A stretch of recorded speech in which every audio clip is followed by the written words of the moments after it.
Doamnelor și domnilor, ne aflăm în sediul de la Bruxelles al Parlamentului European, de unde Ovidiu Nahoi vă salută, împreună cu colegul meu de platou și de interviu, Ion Meioniță.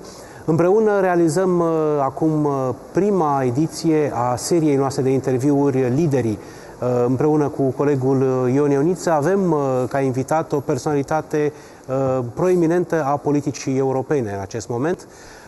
Domnul Jerzy Buzek, președintele Parlamentului European, cum spuneam, o personalitate importantă, și-a început activitatea politică în solidaritatea poloneză, a fost apoi prim-ministru al țării sale, bineînțeles după căderea zidului Berlinului, între 1997 și 2001 a fost prim-ministru, iar acum este președinte al Parlamentului, primul președinte al Parlamentului provenit din Europa Centrală și de Est. Mr. President, thank you for your time, thank you for the interview. Adevărul Holding celebrates now in Brussels the opening of their press office, and the European Parliament is the host of this event, and thank you again for us. Good morning. I can congratulate Adevărul for this opening office in Brussels and being so active, both as your newspaper and also as TV station, at least as I know in internet, is very important. I think information is the most important in our environment, because we need information and our democracy is grounded on information. So it's very good that you can send information to Romania. Thank you, Mr. President. Your public and political life was a fight for democracy and a fight for integrate your country and the whole Eastern and Central Europe in the United Europe. Now you are an European leader. Is this the Europe of your dreams? Well, yes, of course it is. It is not perfect, of course, because nothing is perfect and nobody is perfect. But I can say that we were dreaming, probably quite similarly as Romanian people, about open world, about possibility to move everywhere, and also about solidarity between people and between nations, between states. And we want to live in open world because it is necessary for our economy, for our better feeling, and help each other. We have also in Europe something like solidarity grounded on the rule that who is a weaker should have something like support. Our structural funds, agricultural funds are very important in some regions. So it's very important for all of us. And let us say, stability, no war in Europe, is even more important than anything else. So it's just in Europe today. Mr. President, we have the Lisbon Treaty, now is in force now. Europe has new institutions, but in these days the nationalism in Europe is growing, promoting Euroscepticism. We have two kinds of forces, opposite forces, integration and this kind of nationalism and skepticism. Yeah. Which of them will prevail? Yeah, you are what do you think? You are right. It is always in crisis time. Yeah. Because people are in danger. Unemployment rate is growing. Austerity measures which are necessary just in crisis time. And in people in danger, they try to be more closed and take care about themselves, not about anybody else. So we can find the same now in the European Union. But I'm quite sure solidarity and openness prevail, because we have some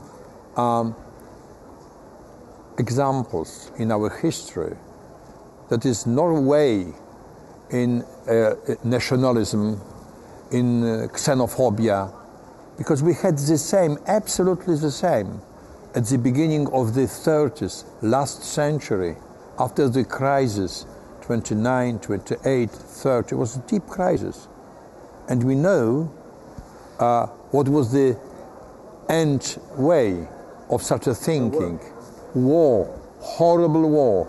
We would like to avoid war. So we must open ourselves to be closer to each other and present solidarity.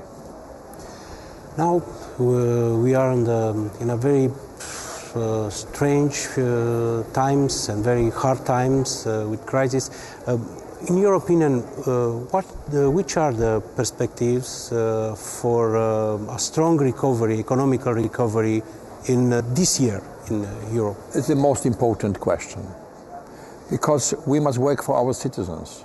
They are afraid of our situation, today's situation. They need, first of all, jobs, because unemployment is the most important threat to our citizens. How to create jobs? First of all, we need stability in the financial system, because all the crises started from instability in financial system, in banking system, in hedge funds. So we must prevent that, and we did a lot. We decided on that, but it's not enough.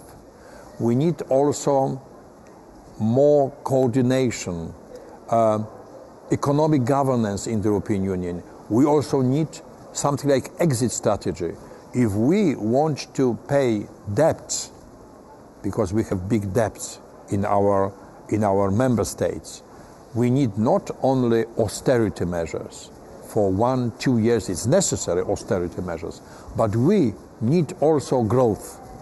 Growth must be provoked by financing research and development, competitiveness of the European Union and every member state. Thanks to competitiveness, we can sell our goods and services, and then we can grow and create jobs for our citizens. So it's the most important that we take care about structural reforms, 2020 strategy, financing some policies of the European Union, investing in infrastructure, unlocking potential all the European regions. They are structural funds, very important for us. We need them for agriculture, for investment in roads, in railways, in energy issue. Very important, and we are doing that.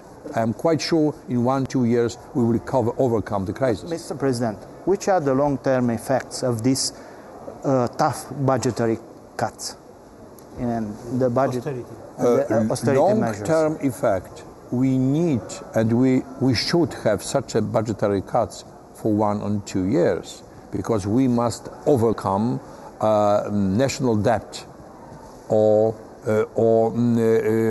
in our budgets. We should not have such a big deficit. So we need them, let's say, for 2, maybe 3 years in some countries. This is the second year of this. Yeah, measure. But I'm saying from this now, from this moment, another 2, maybe 3 years, and after that we just need growth. What does it mean? To finance some policies in the European Union, and also investment. They are very important. Investment also in education, in research, to be better prepared by our citizens to have jobs in maybe quite different fields than it was till now. And all of us must prepare for that. And I think we are just working for that, and we can achieve it in 2-3 years. It will be much better, and I think it is a good time in front of us, but we must still wait 2 years, maybe 3. Mr. President, some commenters and even politicians say that the European social model is dead. No, what's your opinion? It's not truth. Because Romanians, Bulgarians, Poles, Hungarians, they were coming to the European Union because we believed in this model. Nothing has changed. From time to time we have crises, like in our families. You know very well, everybody knows, even in excellent family, from time to time we can have months or years of crisis. So we must overcome crisis, as in every family all over the world. And I think social model in the European Union is a very strong one, and it will be back in some time, and we will be happy because of this model as it was before.